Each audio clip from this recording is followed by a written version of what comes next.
Friends, आपका स्वागत है मेरे यूट्यूब चैनल स्टडी विद रूप पर। मैं रूप सिंह आप लोगों का स्वागत करता हूं मेरे यूट्यूब चैनल पर। दोस्तों, आज मैं आपके लिए लेकर आया हूं हिस्ट्री से बहुत ही इम्पोर्टेंट टॉपिक है दोस्तों, वैदिक सभ्यता।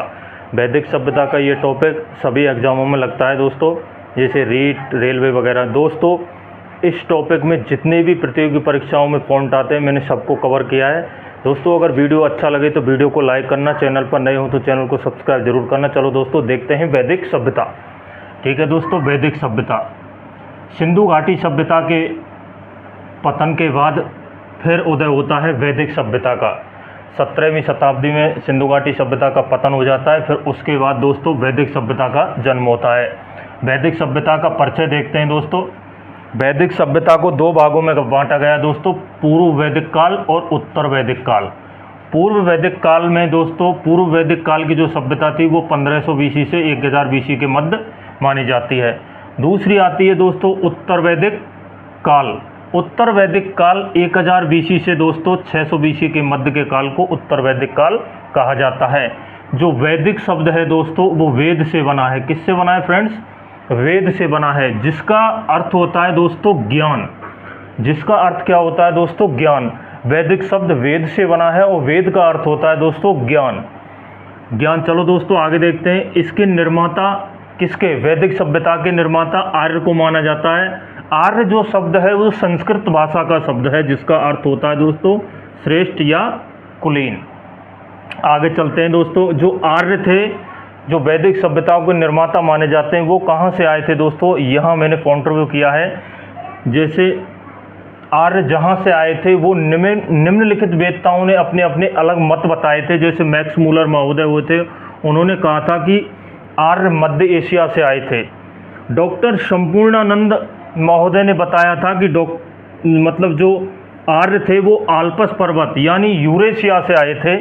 और बाल गंगाधर तिलक ने बताया था कि आर्कटिक या उत्तरी ध्रुव सागर से आए थे। और स्वामी विवेकानंद ने बताया था दोस्तों कि आर्य कहाँ से आए थे? तिब्बत से। कहाँ से आए थे फ्रेंड्स? तिब्बत से।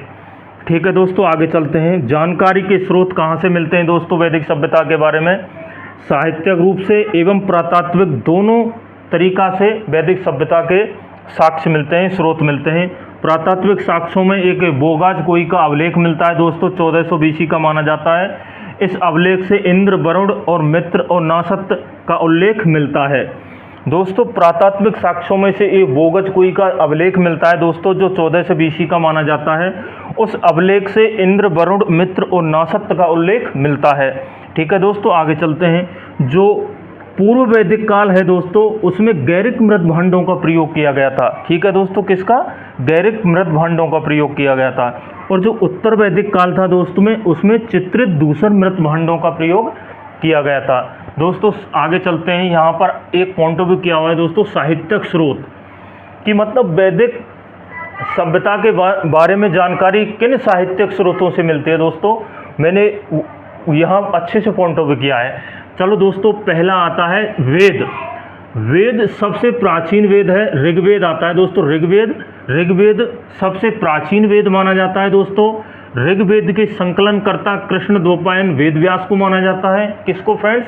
कृष्ण द्वैपायन वेदव्यास को माना जाता है। तथा ऋग्वेद में 10 मंडल 1028 सूक्त हैं फ्रेंड्स। प्रथम एवं 10वें मंडल सबसे नया मंडल माना जाता है।